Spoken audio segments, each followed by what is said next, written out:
Okay, I'm ready. Some of the remains to the early 18th century homestead are intact underneath the current Lake Road extension road itself. In fact, the well to the house is still preserved underneath the pavement, approximately some of the remains to the early 18th century homestead are intact underneath the current Lake Road extension road itself. In fact, the well to the house is still preserved underneath the pavement, approximately where I'm standing now. Aside from that, there are still some of the areas where we found very interesting prehistoric materials are just over my right shoulder. There's a large oak tree back there. They're some of the earliest materials from the site we recovered. Second lecture on the Big Dig on the Effin Sprague property. We are fortunate to have Dan Forrest, the senior archaeologist with a project, to talk about the dig, and he's going to have slides and artifacts for us. He will talk about three histories of the Indian period. I'd just like to mention to you, as a safety precaution, we have the two exits here as far as fire is concerned. Now I wish to present Dan Forrest with the Architectural Survey Training. Good afternoon, everybody. I'm very glad you had a chance to make it out here.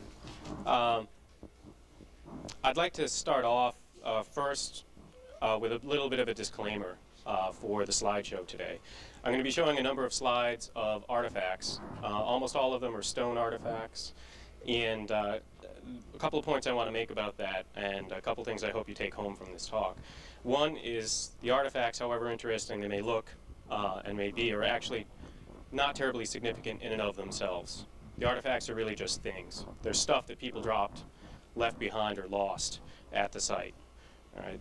The actual significance of the materials are what they can tell us about the people in the past and how they were living here.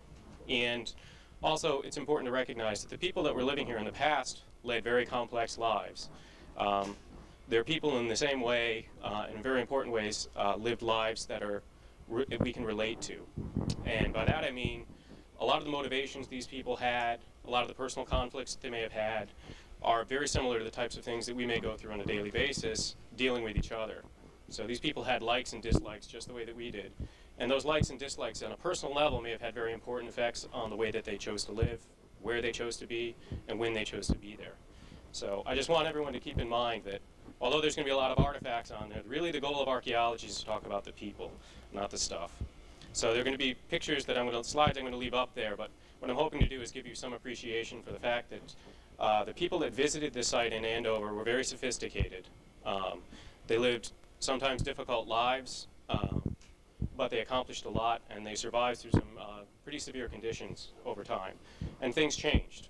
All the people that lived there did very different things. The types of societies they lived in changed over time. So things were constantly changing. Even though when you look at the artifacts themselves, they may not look terribly different to us today. It's also important to remember what we're looking at is a very tiny, tiny fraction of what these people actually used. We're only finding the most durable of materials that are left. Particularly as we get back in the oldest part of the site, the oldest materials, nothing other than stone is preserved.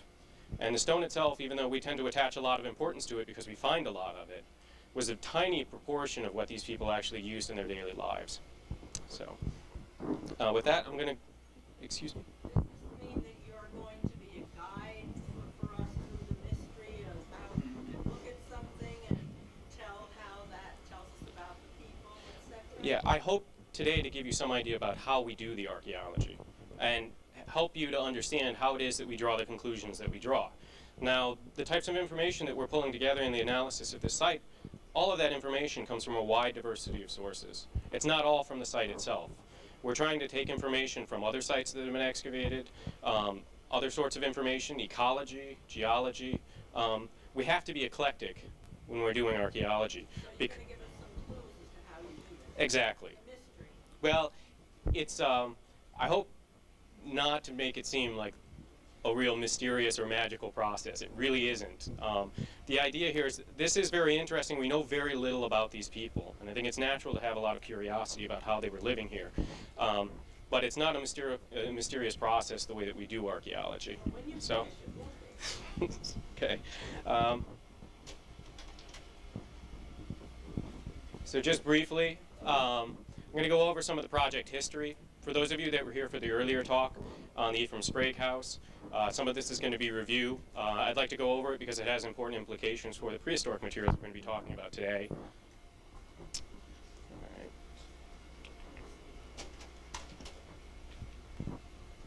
In the spring of 1997, the Public Archaeology Survey team was hired by the Connecticut Department of Transportation to do a survey for the Lake Road extension, which is part of ongoing modifications to Route 6 to improve the safety of the roadway.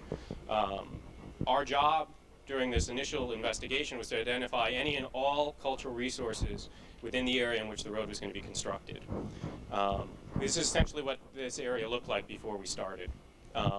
This is looking northwest on Route 6, standing roughly where the Lake Road extension is today. And you can just see off in the background that's a person standing next to the sandy hill on the distant area to give you an idea of scale. This area has been under cultivation for a very long time. We know now that after the Ephraim Sprague house burned down, the cellar itself was filled back in and the whole area was brought back into cultivation. So this has been an agricultural field for hundreds of years.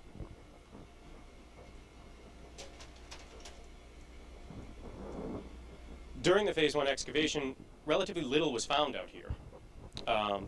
The one key piece of information that we did recover, one of our test pits actually just barely nicked the stone wall that's in the background of this particular slide. And luckily it was recognized that the stone that was exposed in that test pit, which is very small, it's less than 2 foot square, the stone appeared to have been laid stone, so part of an actual wall rather than just field stone. And as all of you are probably aware, there's plenty of field stone in Connecticut. It's everywhere. You can't put a shovel in the ground without hitting it. And farmers have been struggling with that for generations here. Luckily that was recognized, and because of that one test pit which just happened to hit the wall, and just barely at that, we expanded the investigation. And eventually we ended up doing this, which is opening up what we call a large block and exposing a large area. When we started this, the historic materials, which ended up being highly significant, were the real focus of the excavation. But as we started exploring this area, we were recovering quite a bit of material associated with much earlier occupations. As we're excavating, we started to piece together exactly what it was that we had. But it was this is the type of process where every week you get a different idea about who was living at the site and when they were here.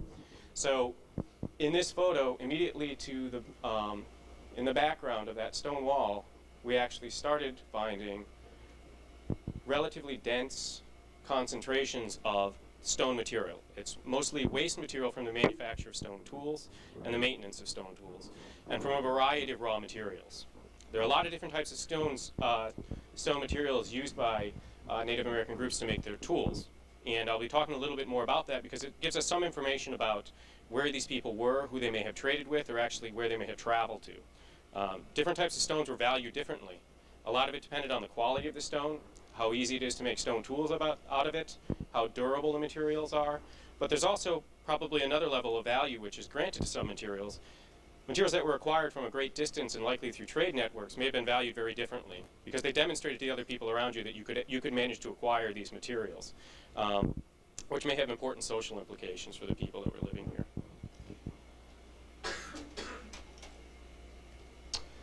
Our excavations carried through from April of 1997. The most intensive period is in 1999 throughout the summer, culminating actually in what we're seeing here, which is the preparation of the roadbed for the existing road. Now, prior to getting to this stage, PAST had excavated a large area over here looking for information on both the historic and prehistoric occupations of the site. This is actually during the very last stage of this part of the excavation, which is when all of the topsoil in this area was removed. That same machine, except the bucket on the machine was different, has a big flat edge on it so you can clean the surface well, and all of the topsoil was carefully removed with the idea of locating any remnants that may have been associated with either historic or prehistoric occupations.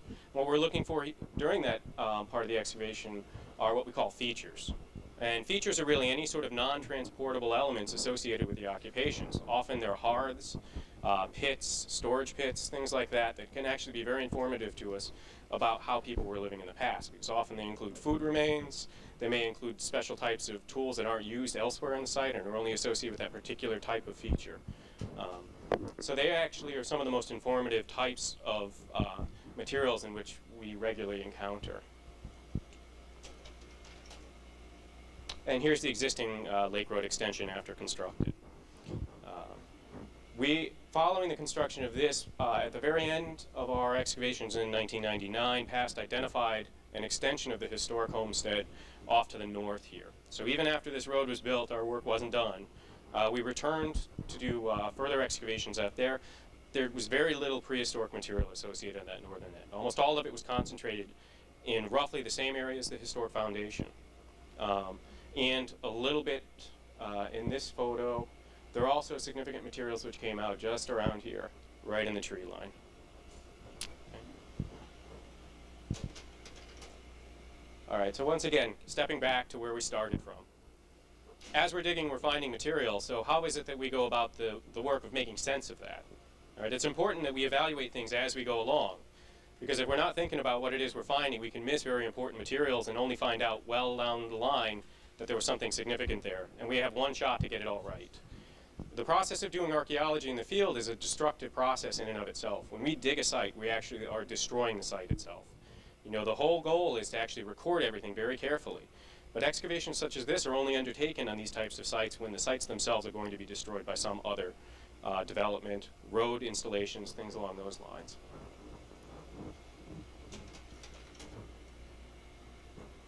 This is the southern cellar of the foundation itself. Now the reason I'm including them here, again, we found quite a bit of prehistoric material in the general vicinity of this. We also found some materials in the cellar itself. Now those materials didn't start off in the cellar. They were probably not used by the people who lived in this house.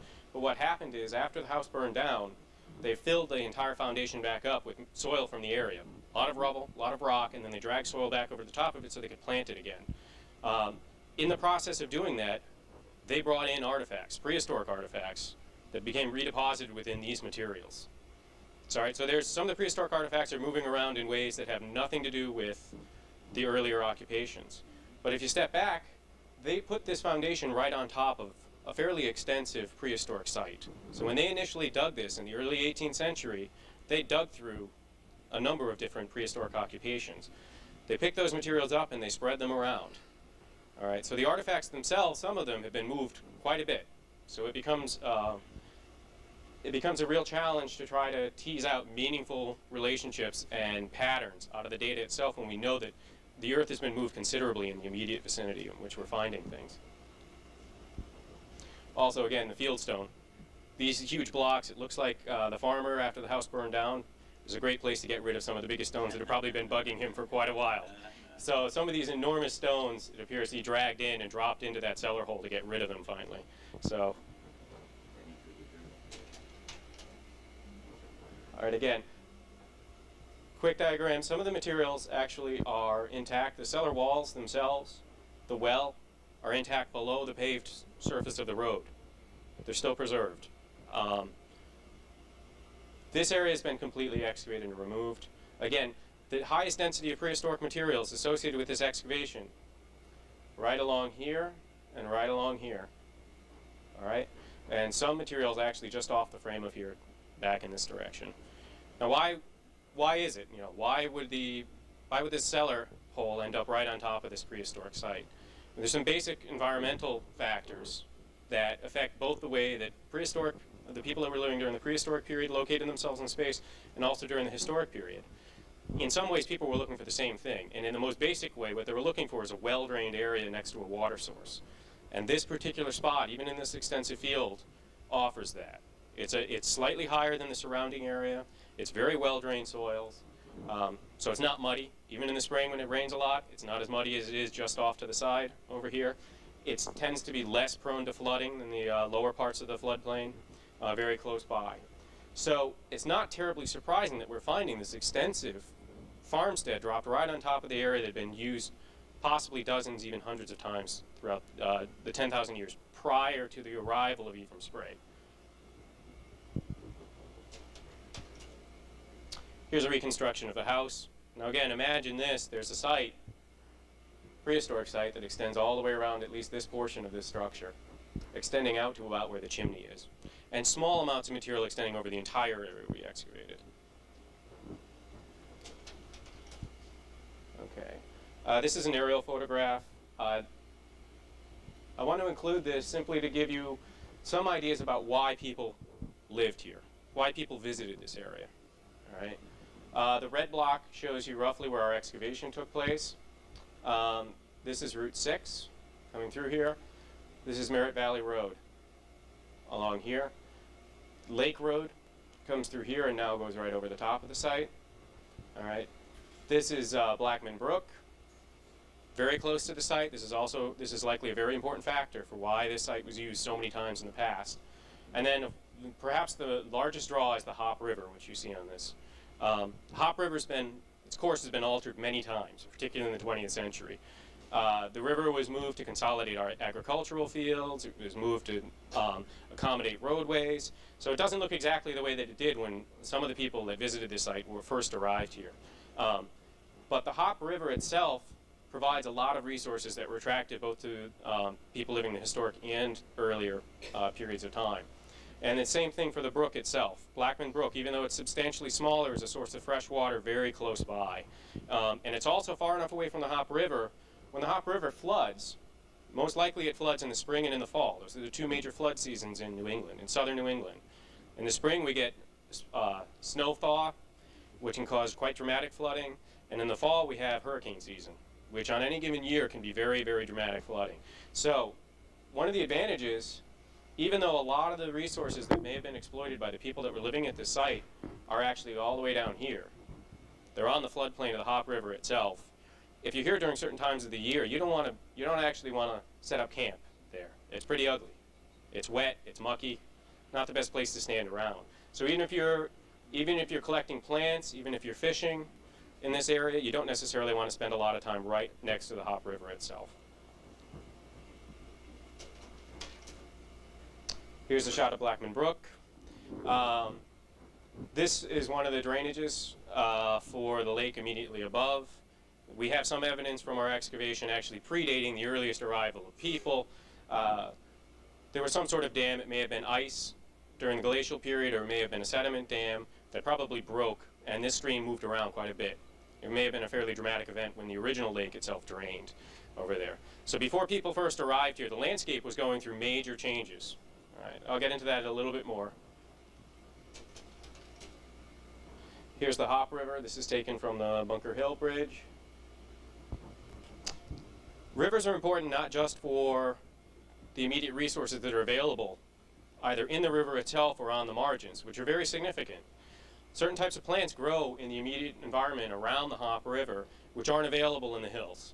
All right, a lot of plant foods that are very valuable to people and would have provided very predictable resources and would have drawn them back to the area again and again and again, show up here, but they don't show up along the margin of Blackman Brook.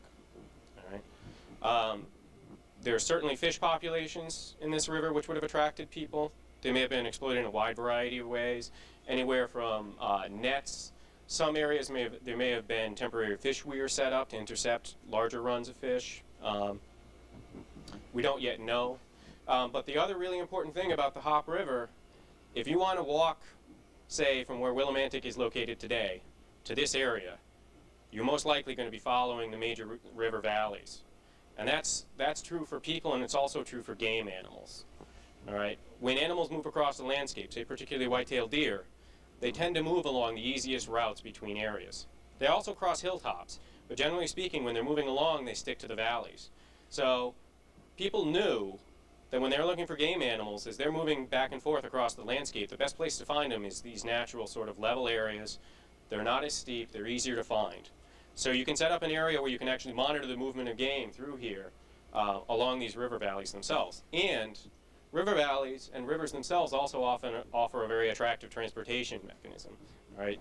You can put a canoe in here and move back and forth across the landscape much faster than you can walking.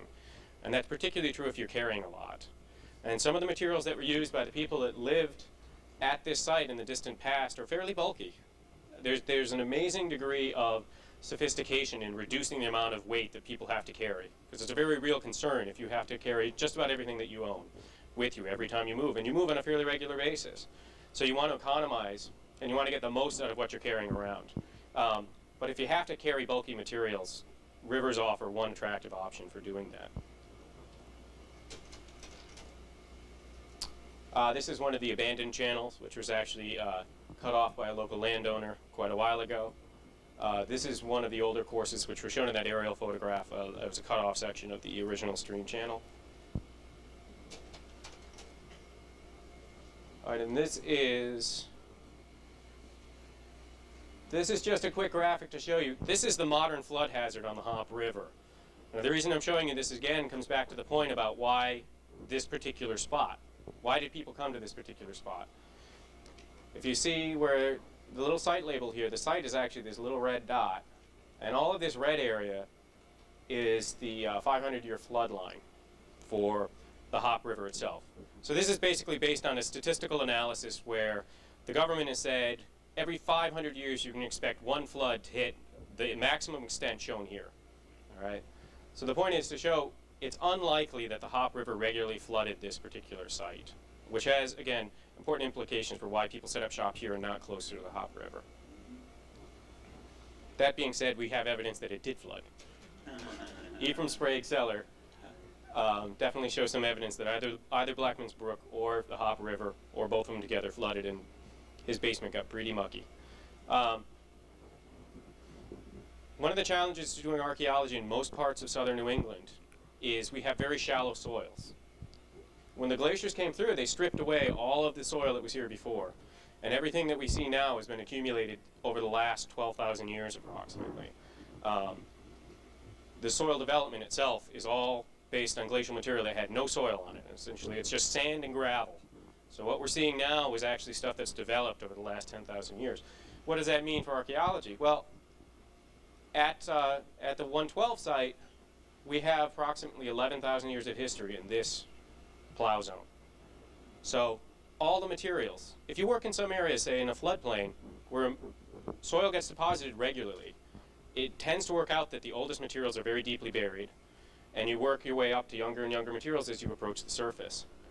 In upland areas, even in areas like this, that's not the case. There's no mechanism to bring a lot of soil to bury things in. So what happens is it all gets mixed into the topsoil, and if you have it plowed, it gets mixed even further. So we can't look at artifact distributions within this material and say, oh, we found some stuff down here, it's older than what's here. This is all getting mixed up. All right? Most of the movement is vertical. When plows move through the soil, they tend to turn soil over, but they don't drag it any great distance. There are times in which farmers will intentionally move soil around to even out the field, things along that. It does happen, but the majority of movement is up and down. All right? So the soil is constantly turned over. All of those, when somebody sat at a site and made a stone tool and perhaps did other activities, they left materials associated with that activity right around where they were working. Well, if the plow comes through sometime later, picks it up and turns it over, and then somebody else sits there and does something, and it gets turned over and turned over, it becomes a real challenge to piece all the pieces that go together, put them all back together and say, okay, these are all associated with one event. So like I said, we have shallow soils when we have great time depth and a very small amount of sediment that we're working with. When we're working and doing this sort of archaeology, one of the primary way in which we recover artifacts, we go through the soil very carefully with shovels and trowels often, trying to find the artifacts as we see them. Because one of the most important things to us is to locate things very precisely in space, so we can look at the patterns afterwards. What we do after we've troweled or shoveled all the material off is all the sediment from this site is screened through 1/8-inch hardware mesh. And it's a lot of work, but a tremendous number of artifacts come up in these screens themselves.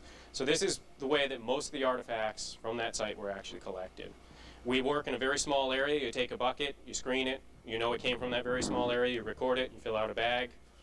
It then gets brought back to the lab for further processing. But this is a very long and labor-intensive process. Here's another shot of the excavation and process. These piles of dirt are all screened materials, excavated from these areas you see here.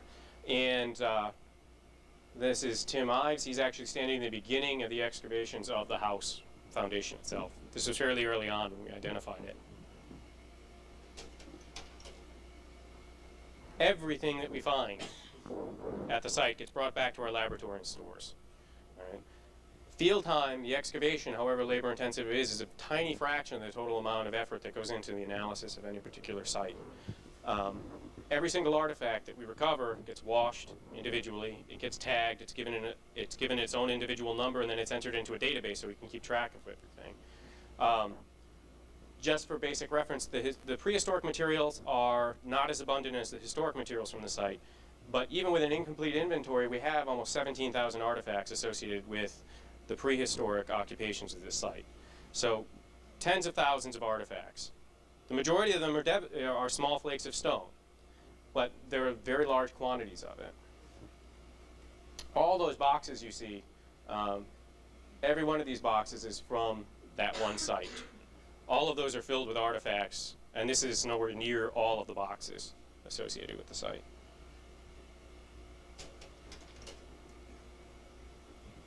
Tim Ives again. Tim is actually in the process of entering all the materials after they've been washed and identified are now being cataloged and entered into the database. Tim spent months doing this, and it's still not done. It's very labor intensive. We're very careful because when somebody identifies something, we want to be secure that it's actually properly identified. So when we go down the line, we know what to say about. We have some information to make draw meaningful conclusions from the material itself. So what is it we find? These are not artifacts from the site. All right, these are actually from Indiana. I'm showing you these to show what most people associate with the prehistoric occupation of the whole New World. All right, people think of arrowheads. All right, I'm going to be showing you slides. We call these projectile points for one reason. Almost none of these were actually hafted on arrows. All right, these are actually on spears and darts. A different technology. Bows weren't introduced until much later. We find a lot of these. They're important, again, because they allow us to sort of date when people were at the site. We're able to now assign particular date ranges to all of these different types of points. So this is from a reference book I brought with me today if people are interested in looking at it. It's one of the tools we use to date all the different times all the different times in the past where somebody may have stayed at a site. And Excuse me, but you did find some of this stuff in Andover. yes, I'm getting to that. Okay. Yep. This is from Indiana. You know. Yeah. Now again, these are all the different varieties. These give us some baseline expectation for what we might find from different time periods. All right. Again, these are from the entire. This is from everywhere east of the Mississippi Valley. These points are collected from all over. The majority of them are from Indiana. These all date to different time periods. These are woodland materials. Previously, those were archaic materials. I'll get to the time periods in a second. So what do we end up with? This is before we even get out in the field. This is a basic template that we have for trying to date artifacts. And it shows a simple sequence. All right? So the types of projectile points that people made over time changed is the basic idea of this. Now, in reality, it's far more complex. And we don't have a great idea for why all of these points were made differently as time went on. Part of it, you just expect things, it's the classic telephone game you played as a child, where you translate information in enough generations and it's completely different by the time it gets to the end of the chain. So as the information is passed down from generation to generation, people probably left their own individual mark on how they made things. Their children and others around them may have learned from them, so things may change that way. These also had different functions themselves. These aren't all the same thing. But we can now associate all of these with very specific time periods in the past. Now, as I'm talking about the materials from the site, I'm going to break things down into a number of different periods, which you'll see here labeled on the side.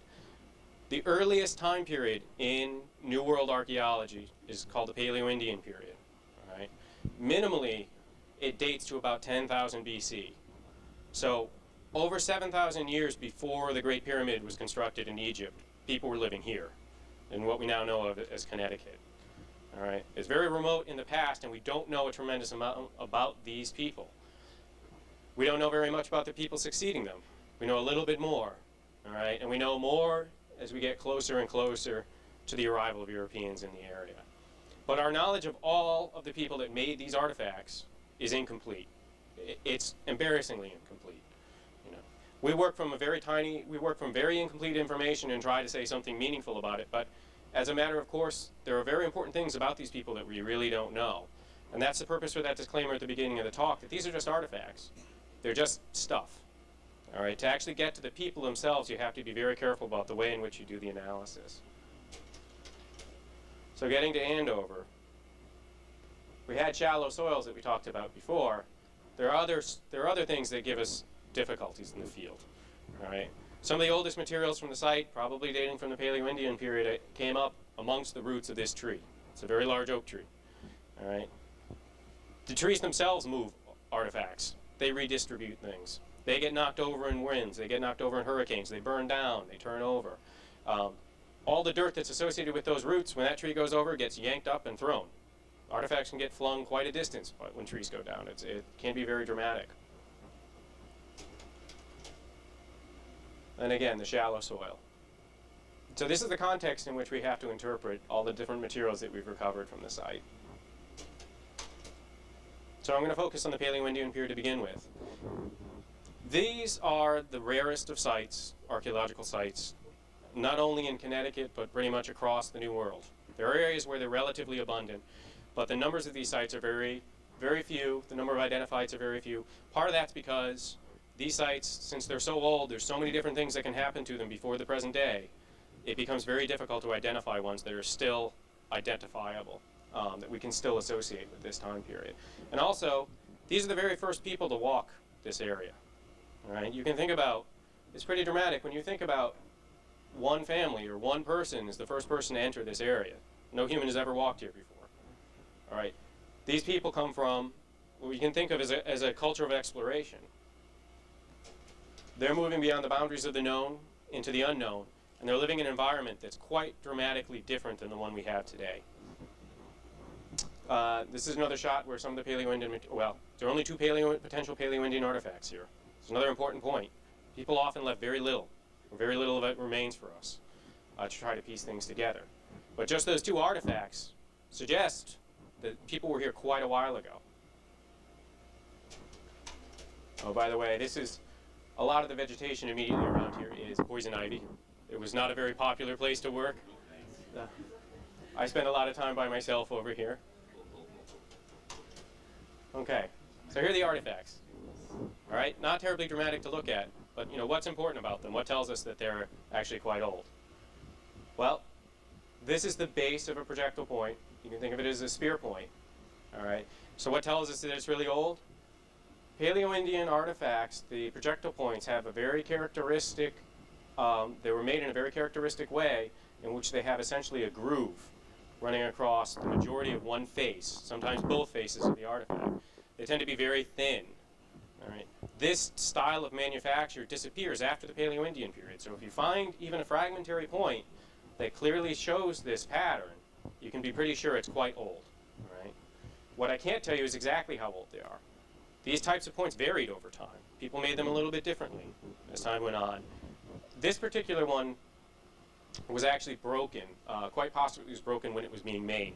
It was never actually used. But there are a couple of other interesting things about it. This stone is from eastern Connecticut. It's from the Rhode Island eastern Connecticut border. Right? We call this Plainfield Formation quartzite. So what does that tell us? Well, the person who made this is certainly not the first person who walked through Andover. All right? Because somehow somebody went all the way to the Plainfield area and then came back. All right? And when this area is first populated, it's populated from the west. So we know these aren't the very earliest people. But we also know something rather surprising about these people. In general, the very earliest time periods, they tended to focus on the very best stone. These people moved more than any of the other people that have ever lived in this area. All right? They covered a tremendous amount of ground every year. And they lived during a time when the seasons were much more pronounced. The winters that they lived through are much, much colder. And the summers are actually warmer than they are now. So, and the weather is much less predictable. There's a lot of variation, and every year can be almost completely different than the year before. So they lived with a lot of uncertainty. One of the ways they compensated for that is by equipping themselves with some of the very best materials. And they also had the first crack at it. All right? The people that came afterwards, some of this material was used up. All right, these are the first people to arrive. They find the stone, and they're using as much of it as they can, but they transport it tremendous distances, so they obviously valued it very highly. And since we know that there are not a lot of people living in the area, it's quite likely that they're actually going to the actual source of this stone and bringing it back themselves. So in the total range of distances in which the raw material is moved during the Paleo-Indian period, this is considered local, even though it seems quite a distance from us to the Rhode Island border, standing here today. Some of the material is actually transported all the way from southern Pennsylvania, northern Maine, western New York. These are materials where somebody walked or got on a waterway and went all the way there and got stone and brought it all the way back here. So it gives you some idea about exactly how important some of this may have been to them. So this is the one spear point that we have that I can say is associated. This here is a very, very small, what we call end scraper. So this tool it's best to think of this tool not just as a spear point, not just as a projectile. This probably served a number of functions, including as a knife. All right. One of the things that we think about these points is that they were probably hafted in what we call a foreshaft, which is a very small, it can be bone, it can be antler, or it can be a wooden shaft, which was set in a dart. And you can use it as a handle when you use this as a knife. So if you're butchering an animal, you can actually detach this from the shaft of the dart and use it during the butchering. All right. Scrapers themselves are used for a variety of functions, most likely scraping. They're used to work wood. They may have been used to work some bone, and some of the larger ones are almost certainly used to work hide. All right. And I'll show you some scrapers later on that we think probably were worked on hide based on the type of wear that we see on the tool itself. This one is made out of a black chert, which is quite likely either from Pennsylvania or New York itself. So this particular artifact, the material that this is made out of, was transported quite some distance before it was dropped by these people here. This is a drawing of the same point, just to sort of highlight the actual, what we call the flute, that big groove that goes in there. That's the feature that really tells us how old it is. Okay, what's the next time period we're going up to? There's the Paleo-Indian period at the bottom of the screen. Now we're in the Archaic period. You see it over here. This period is divided into a number of sub-periods, early, middle, and late. All right. So now we're getting near 8,000 BC, about 10,000 years ago. All right. We have almost no evidence at the site that anybody during this period occupied this site or visited this site. Now that being said, there's a couple of tentative, there's a couple of artifacts that may be associated, but you'll see why we're not going to be able to draw any serious conclusions from them. We have one very small fragment of a projectile point here. This outline shows one possible shape that this would have been, the spear point that this originally would have been part of. Now this, we know from the shape and the way in which this was made and the raw material it was made from, that it doesn't match any of the younger or older materials that we expected very well. But I can't say conclusively whether this actually dates to the early Archaic period. This raw material is volcanic. It's what we call rhyolite, and rhyolite is actually brought in from the Boston Basin. So there's a shift, all right? Raw materials are being brought in from to the west, originally when the Paleo-Indians are coming in. All right, and you kind of expect that because the population is moving that direction into Connecticut. All right, so they've identified that material. By this time, people have had a little bit longer, they've had more time to identify where other materials may be available within the local regions, within, say, New England. And they start using this volcanic material, which isn't quite as nice for making stone tools as a lot of the cherts and jaspers that we used previously, but it's still very good material. And so this is being transported in the other direction. Somebody's living probably in the Boston Basin or visiting there, bringing materials back and living in this particular, visiting this area. When I say living here, I don't mean to imply that people were actually camped here for year-round. That didn't happen at any point during the past, during the prehistoric period, as far as we can tell. And one of the ways that we know that, the types of artifacts that I'm showing you today are the most abundant types of tools. The longer people live in one spot for any length of time, the greater diversity of tools we expect to find. Because there's just more different types of activities that you're going to do if you're living in one place over, for an extended period of time. The fact that we're finding almost all projectile points suggests that these are short-term occupations. These may be on the order of days, at the greatest extent possibly a week or two before they're moving on to a different part of the landscape. Okay, so here's what we expected. if we had early archaic materials, they might look like. All I have is that one corner. So at this point, it's very much inconclusive whether or not anybody lived here between 8,000 BC and 6,000 BC. Following that, we're moving up now in time. All right, this is the late archaic. So say from 4,000 BC, 6,000 years ago.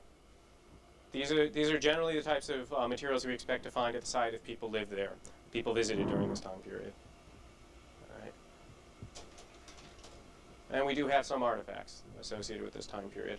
So what do we know about these people? These are what we call Otter Creek points.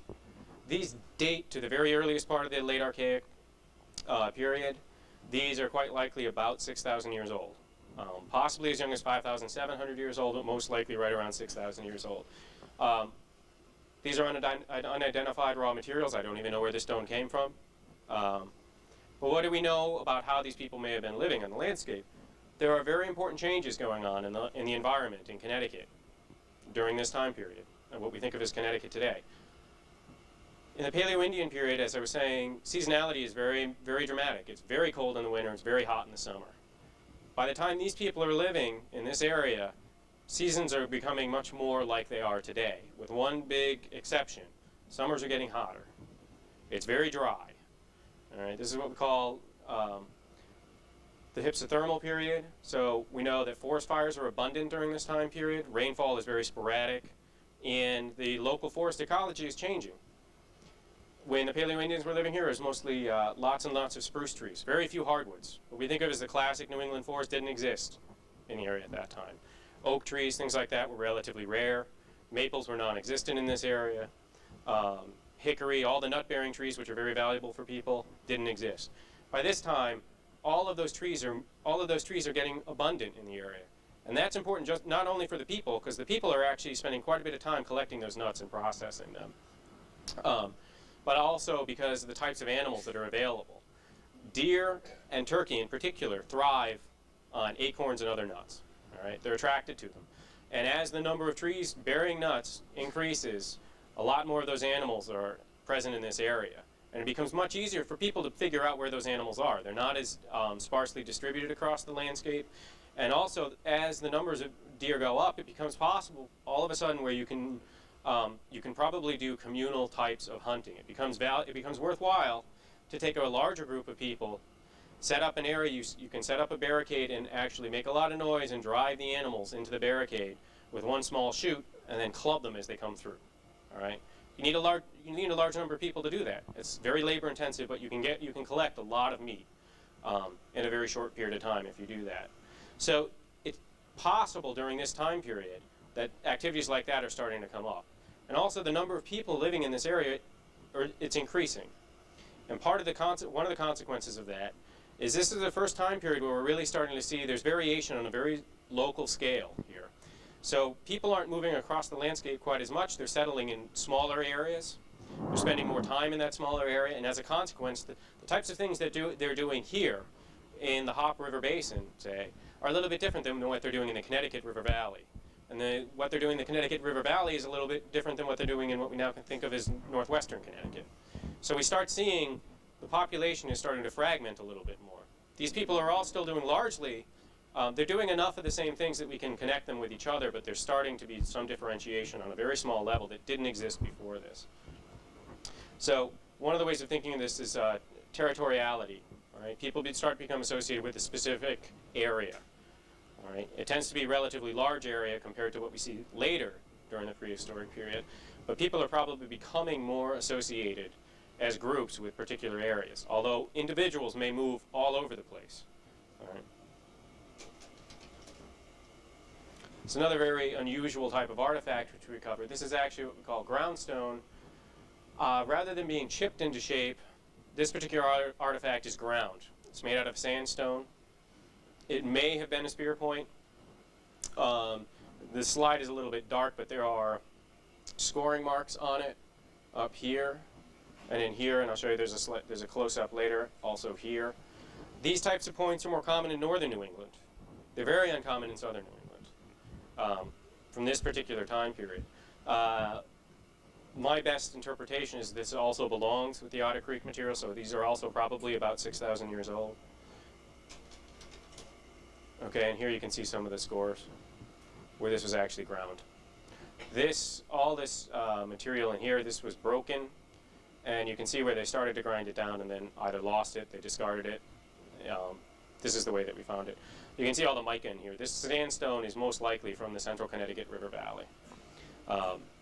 If this, like I said, these are more common in northern New England, it's quite possible that if people are moving down the Connecticut River or back and forth, up and down the Connecticut River, and social ties, even though people, as I said, people are starting to become associated with particular areas, there's still long distance communication, there's still trade, there's still social ties being maintained over a very large area, including northern New England. And the largest reason for that is the Connecticut River itself. Okay, so we're getting a little bit younger now. All right.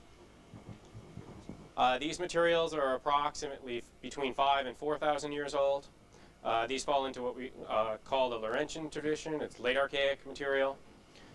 Now, one of the things that jumps out is these are made from a wide variety of materials. Some of them are locally available.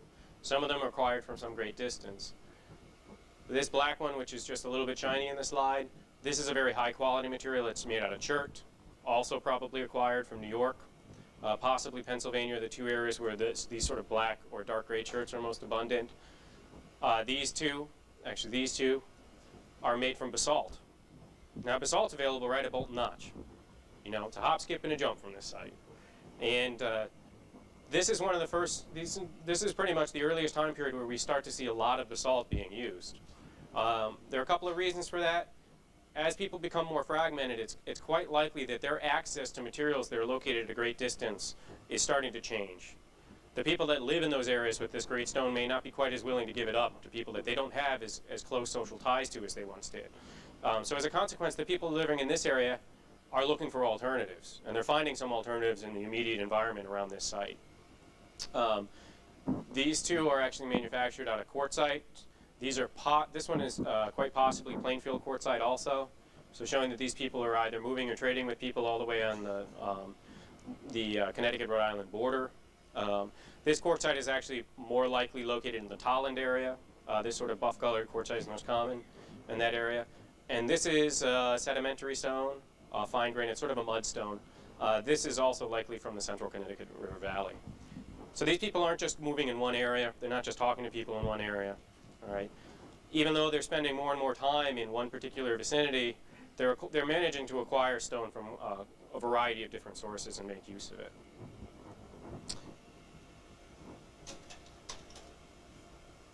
These materials are right around 4,200 years old. These are what we call Squibnocket triangles. All right. They're called that because on Squibnocket Ridge on Martha's Vineyard, there was a very large site with a large number of these excavated back in the 60s. We don't really quite know what to do with these points. We have a number of sites in which they're radiocarbon dated around 4,200 years ago, but these points are relatively abundant in Connecticut. And they show up in all sorts of different types of places where we wouldn't necessarily expect them to be. And they often show up with a wide variety of other types of projectile points. And that's also true for the next group of points that I'm talking about. So there are a couple of interpretations. One is that these people live relatively close in time to the people that follow them that are making something a little bit different. They may in fact be the same people that are just changing the way that they do things, right? Because you can imagine, the people that made these didn't have to make these. Some of them may decide to change the way that they do things, and just because the points change doesn't mean that the people are any different than the people that lived here before. All right? But it's also quite likely, one of the things about these points that's very interesting is they're often made out of local quartz, which is the single most abundant type of stone that was used by Native Americans in this area, all over New England. All right? It's not the best stone, but it's always available. And as a consequence, it's relatively cheap if you think about it in those terms. Even if your points aren't always the prettiest, even if they don't last the longest, it's really easy to replace them. And making these little triangles is one of the easiest ways to use the quartz. So after somebody figured this out, this was probably used for quite a while. These may have been made for several thousand years, just because it's a great solution to using a relatively low quality local stone that still lets you do everything that you need to do with the material itself. Sure.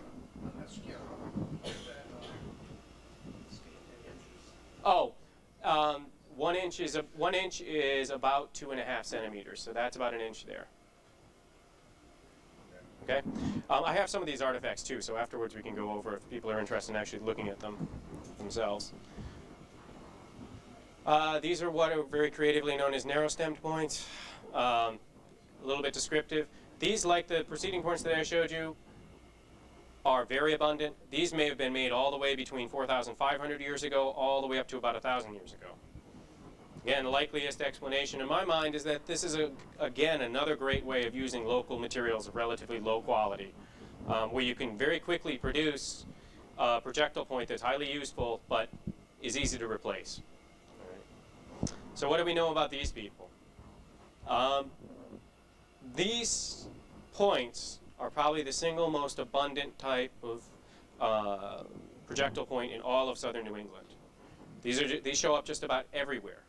And there are a couple of differences between where these points are found and where some of the previous points are found, or rather where the other points, the people that were living before, these started to be manufactured. We have very little evidence that they're living in some of the places where these show up.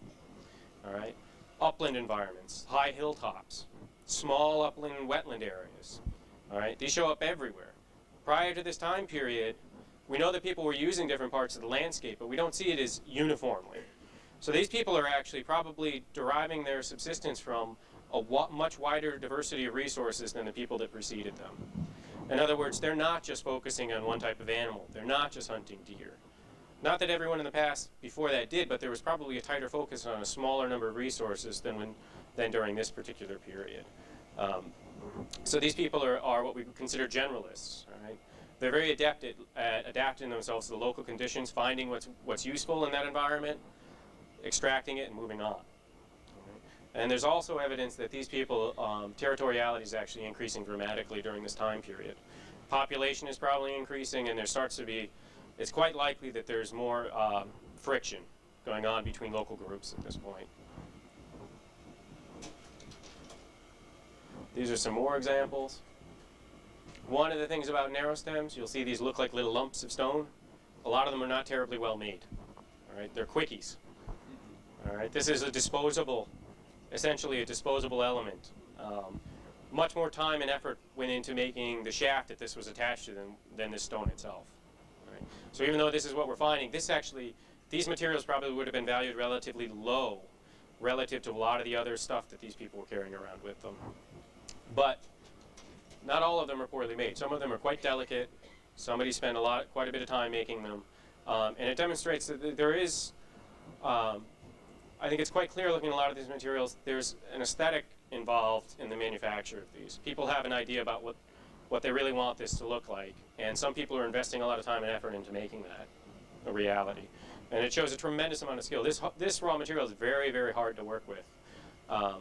So when you see something like this is someone who learned very well how to work with this stone.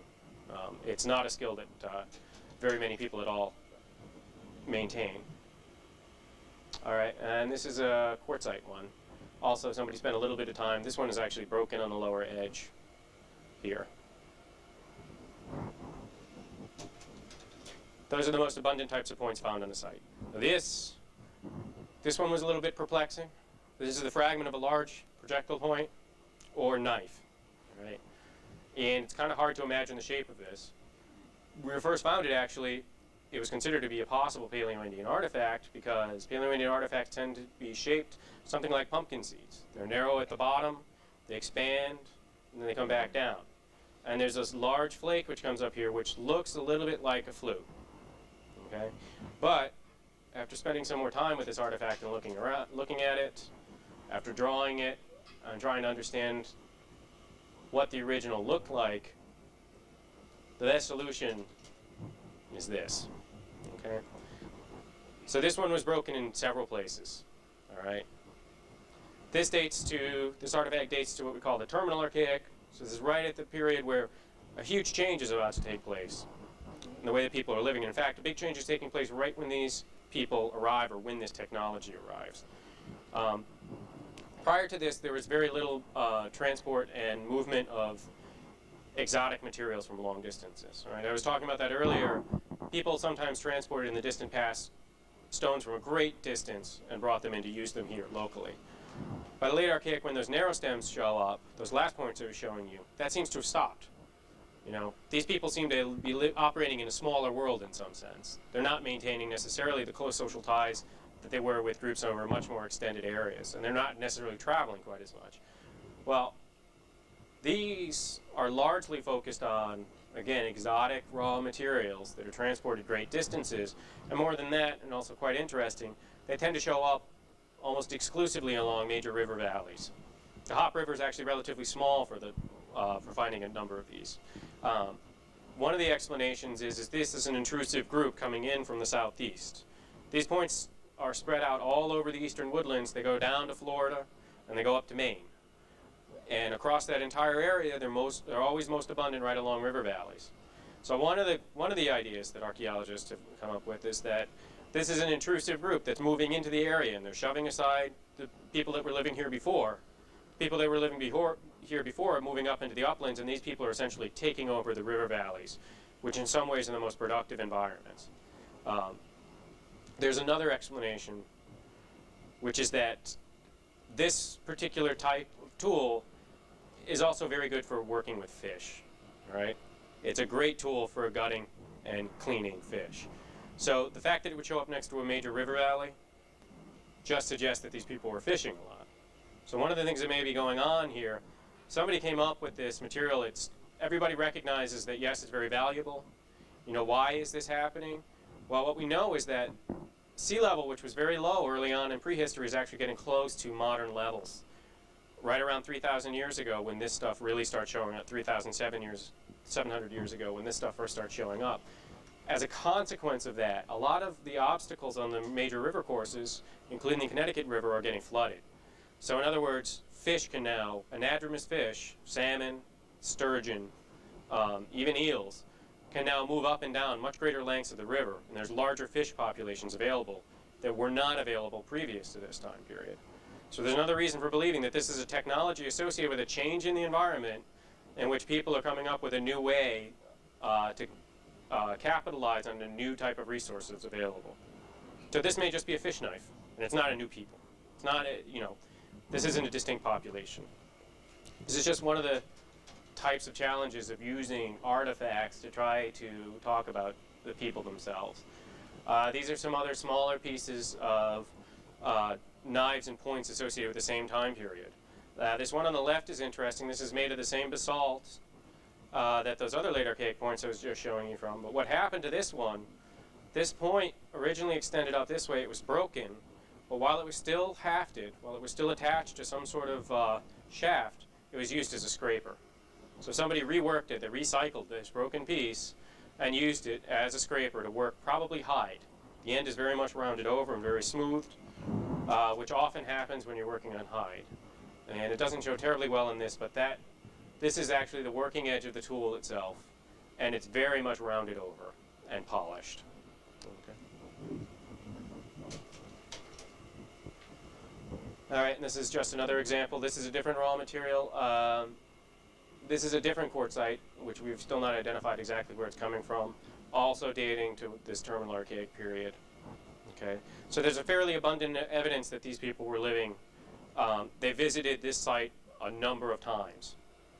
All right, but again, they probably didn't stay for any length of time, and it's quite possible that, based on the change in the seasons, they only lived here for a particular period of time. If they are exploiting fish, it's likely if they're exploiting fish, it's in the spring, when most of the fish runs in this area take place. So they may be only here in the spring, they leave, and they don't even come back again until the year after.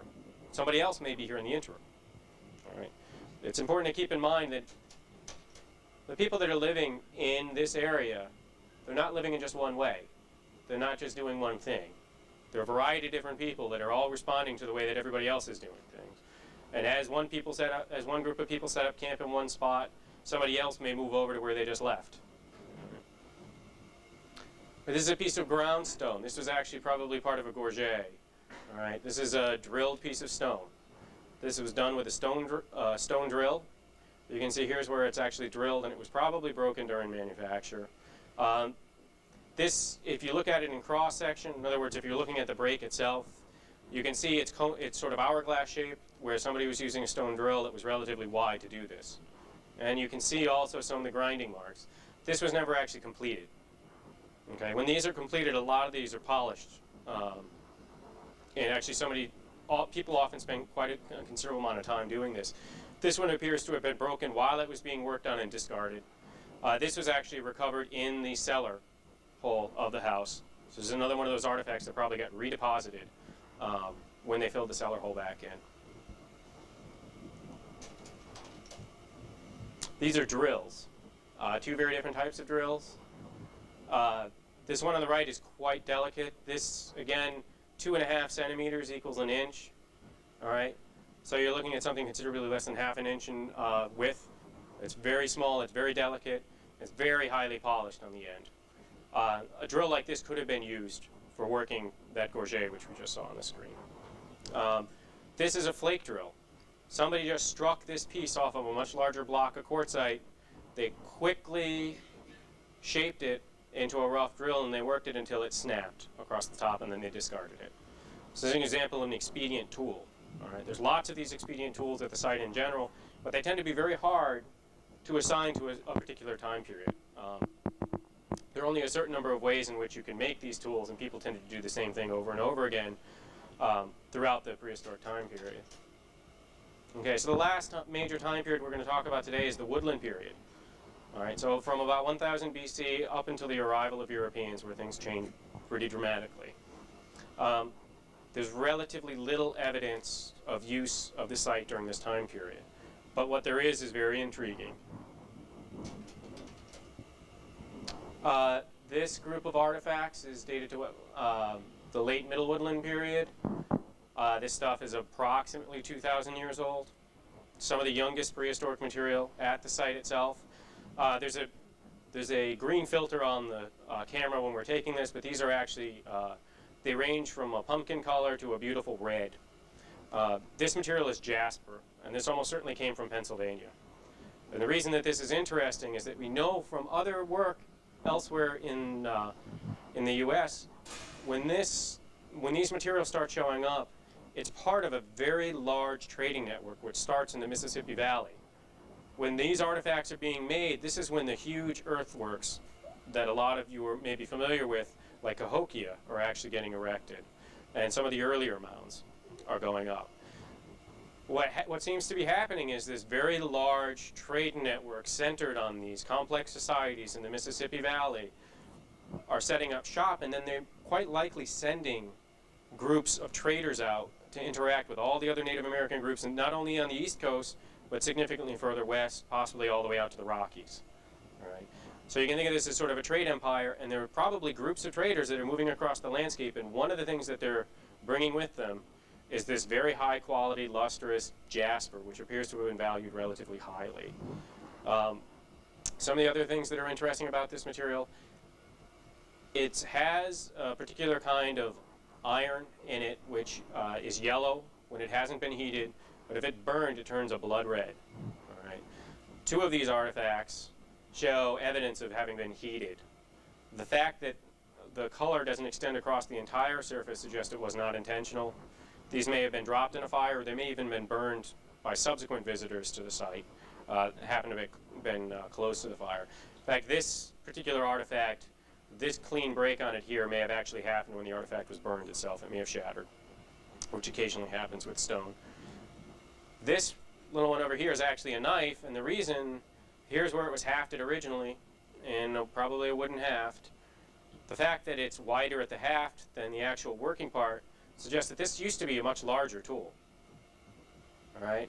What happens with stone tools is as they dull, you have to remove more stone to sharpen them again.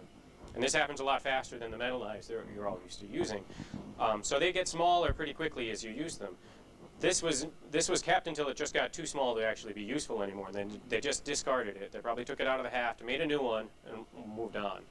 One of the things that we don't know is why they would have abandoned, particularly this very large block of jasper. Because again, this material's moved a huge distance. So why just drop this and leave it out? You know, there are a variety of explanations.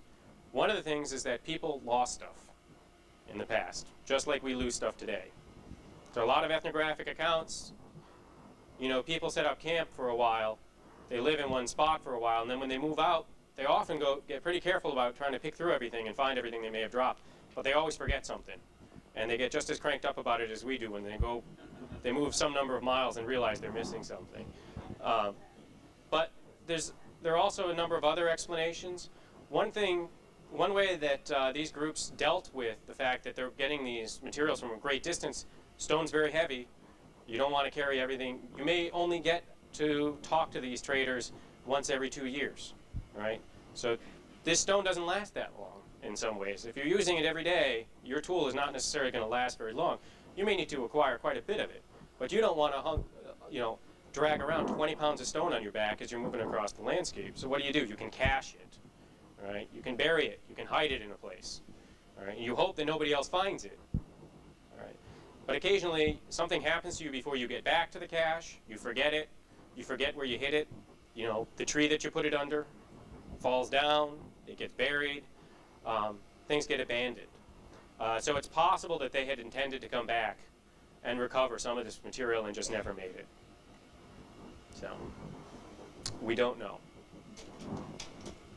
Here's a close-up of that knife. This one shows a little bit of the red color. Like I said, this is a very high quality material. It's very lustrous. This material is very easy to work to make stone tools from, and the tools that are made from this tend to be used for a long time. We know that this was used as a knife. This edge is relatively steep. It has what we call a bevel, where a lot of flakes were driven up from it along this direction, where it was actually used. And it probably was used both for cutting and for scraping itself. So what these types of artifacts, these types of tools, aren't just one thing.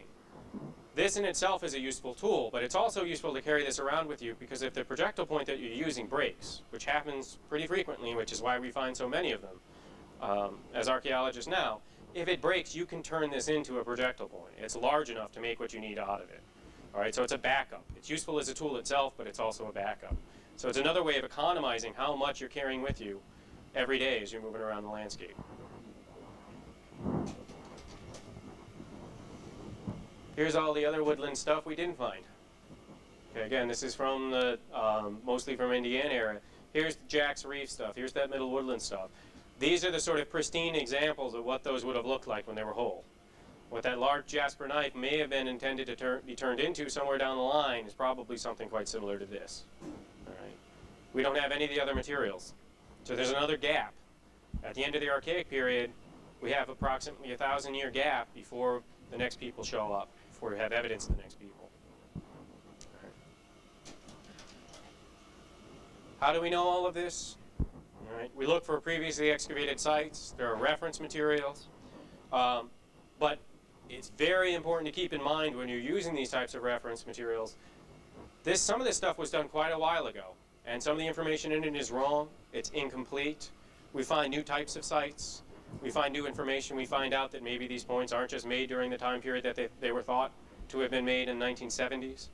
All right, so one of the things that we do is we look for published references, and we also go through other collections where sites similar to these have been found, but we're constantly reevaluating. Archaeology in itself, we still know precious little about the way most of these people lived their lives. One of the things that we do know about the people in the Middle Woodland, there's really a dramatic change going on in this time period that certainly affected the people that visited the site in Andover. And that is this is the first time where it appears to be organized agriculture is introduced to this area, which fundamentally changes the way that these people are living on the landscape. Prior to this, people were not, in essence, producing their food. All right, you had to collect everything that you ate. People weren't intentionally growing things, in all likelihood, before this point. Sometime during this particular period, during the Middle Woodland, there's a real shift that's going on, and people are starting to settle down on very specific pieces of land and grow crops. All right? It doesn't happen overnight. Not everybody does it. Because there's a big problem with sitting down in one spot on the landscape. If your crops fail, you're in big trouble, all right? So even though we think of agriculture as being wonderful, it affords us, a tremendous amount of economic boon today. When people first adopted agriculture, it's quite likely that there were a number of periods in which the people that devoted all of their efforts towards growing crops got caught on the short end. But not everybody was doing that. Some of the people during the same time period decided it was really not worth it to do that, And they were still following more traditional ways of life, still collecting, still foraging in the upland areas around there. These groups probably traded back and forth to try to compensate for some of the differences in their economies.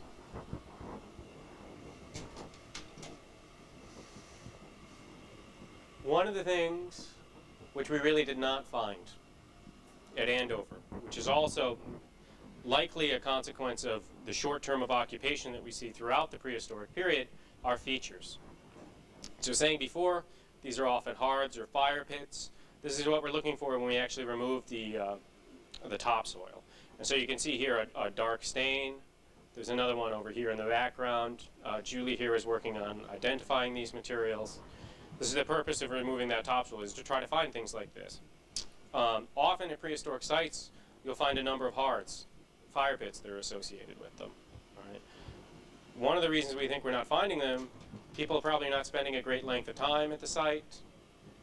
These are a few other examples. All of these are now associated pretty confidently with the historic period. Some of these are actually, remember those large rocks I showed you that got piled into the cellar hole? Some of these are holes that are left behind after they hauled them off. All right? There are basins that are filled with topsoil, with the plow zone soil that are dropped back in. Others of these actually have evidence of the historic period occupation. They may have bits of metal, they have nails, they have other types of materials that are very confidently associated with the farmstead itself and not the earlier occupations of the site. So what we don't have are in some ways the most important types of information about what the people were doing here. I don't have specific information about what people were eating when they were visiting here. Features are great for that. What we do is we take all the soil from these features, and they're actually done, what we do is called flotation, where all of the materials are introduced to water, all of the charred food remains, all the plant materials float to the top, they're skimmed off, and then they're identified. And there are people now that are incredibly adept at identifying very, very tiny fragments of plant materials and telling you exactly what they are. That gives us a tremendous amount of information about exactly why people were here. We know what time of year they were here.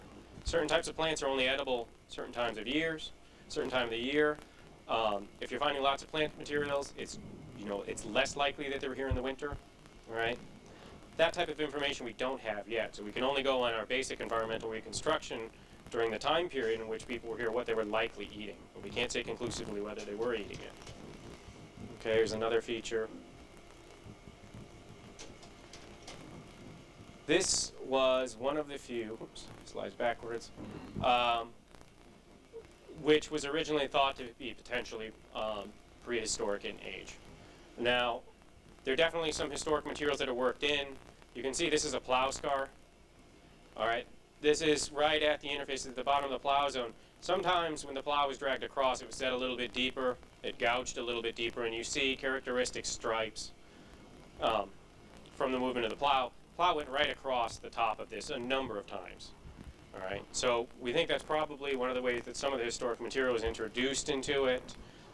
And there were a number of prehistoric artifacts, mostly waste flakes, small bits of stone from the manufactured stone tools found in the immediate vicinity of here.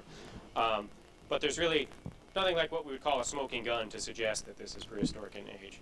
But this is the type of thing we may take a sample from this and submit it for a radiocarbon date, and that'll actually give us a date on when the material was burned.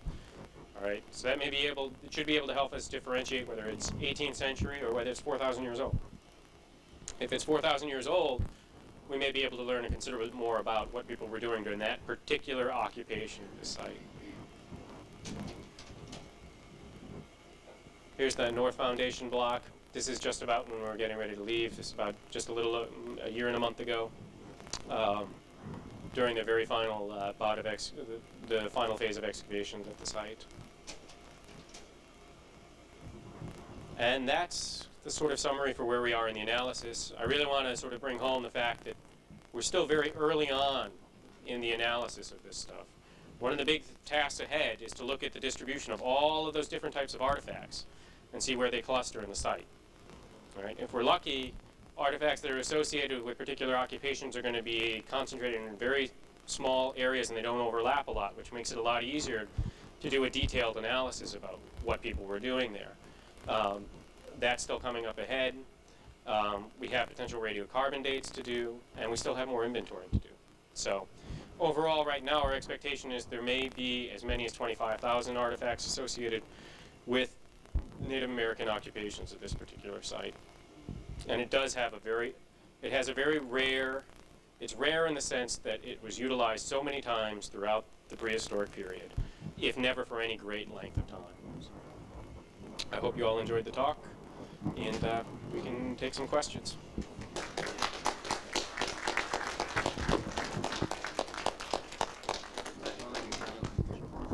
Yes, I'd just like to make a comment. It's really see a nice history of Andover, and there are refreshments anytime you wish to have them. And we also have things from Andover's Ceramic Historical Society for sale. Any questions? Yeah.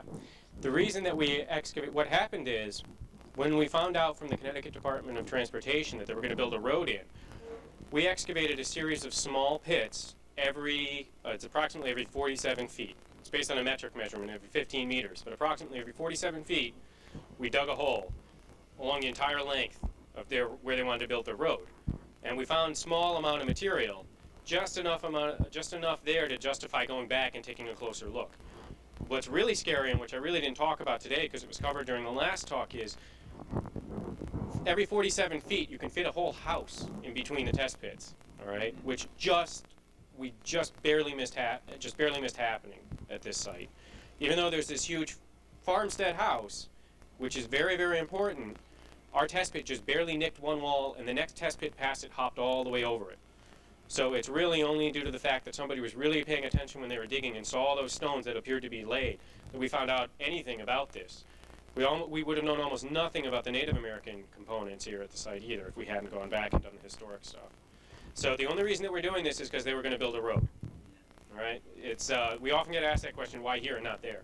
Well, a lot of times we work in one spot, we find something, but we know just 20 feet away there's probably a lot more material. But we don't work over there unless there's a specific threat to those materials. All right? Like I said, archaeology is destructive when you do it. So we don't go out of our way to do any sort of work that's not on a threatened resource in particular. So, yep.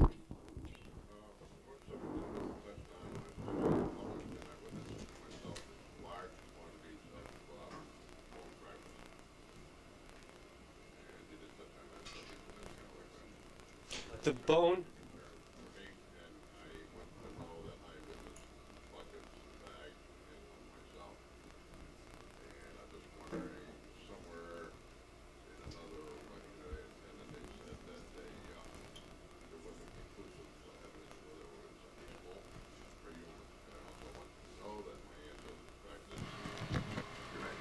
Sure. No. In fact, sure. Okay, the question is about the question is really about the bone materials that were recovered at the site, which I didn't really discuss today because none of the bone that we've recovered we really have any reason to believe is associated with the prehistoric occupations of the site. Now, the fact is almost all prehistoric occupations, when we find bone, it is what we call calcined. Right? It's heated to a tremendous heat. That's the same type of thing that would happen if there was a cremation. All right? But the bone that we have at this site is, in fact, it's spectacular for the exact opposite reason. Because of the very specific conditions within that foundation, the materials that are associated with that farmstead are very well preserved. The bones themselves are very well preserved. One of the advantages to that is the bones themselves can be identified, a very large number of those bones can be identified very specifically to what they are. Not just the species, whether it's deer, whether it's sheep, cow, which are the most abundant ones that were identified in the field, pig. There were quite a number of pig bones out there. The bones very well preserved, so you can actually tell the age of the animals themselves. Now, there were actually no human remains encountered during the excavations out there. There may be fragments of bone, I can't say with absolute certainty right now, that, amongst those, there were literally, hundreds if not thousands of pieces of bone that came out of that cellar hole. Almost all the bone itself came out either of the cellar hole, out of the chimney base. All right, there's a large feature with a lot of ash generated from that, from the use of that fireplace over the years. The reason that's important is that raises the pH of the soil and it preserves the bone much better than it typically does elsewhere. Right? So bone associated with any prehistoric occupations, unless it's unless it's calcined, really wouldn't be preserved anywhere near at the level of what we actually recovered. Well, it's kind of curious to me though, because it is more of a concentrated area. You know, you didn't find flour scattered. I know a little bit about flour and pottery stuff like that. I understand how things Sure. will over. But, you know, the way it came down from me was that most of these walls were in a concentrated area. And Well- I'm quite curious as to why. Well, I mean, I'm sure this guy was a phone collector. well, I know, I know a little bit about Mr. Evans from Straight Hill, but we won't get into that. but the reason that the bone is so concentrated, there are a couple of reasons. One is that it was actually the cellar itself, Yeah. where these people were living, where a lot of their food remains ended up. The other reason is that the bone that didn't end up in that cellar eroded pretty quickly, right? That bone doesn't last very long in these soils. Soils are well drained, there's enough rain, so they're constantly freezing, thawing. That breaks bones apart quite quickly, especially if they're not burned. So the fact that the bone tends to be really concentrated in the cellar itself, that's more a factor of how the bone is preserved necessarily than where the bone originally was located, although a lot of it probably was associated with the actual house itself. Right? So the bone itself, there may have been bone fragments that got deposited by, when the farmstead was occupied. Bones may have been deposited all the way around the periphery. Those bones themselves, unless they're really big pieces, were much less likely to find, because they just fall apart before rather. I have an archaeologist at that site, and he stated to us, and it's on a live video, that there were human remains at that site. I would be interested in seeing that tape, because none of the archaeologists working Yeah, at the site identified any archaeologists. human, excuse me? They're your archaeologists. Yeah, and I can tell you categorically now that there was nothing identified at the site that's related to human remains of any No, kind. we have some to state out, to take out. Like I said, I'd be interested to see it. Any other questions?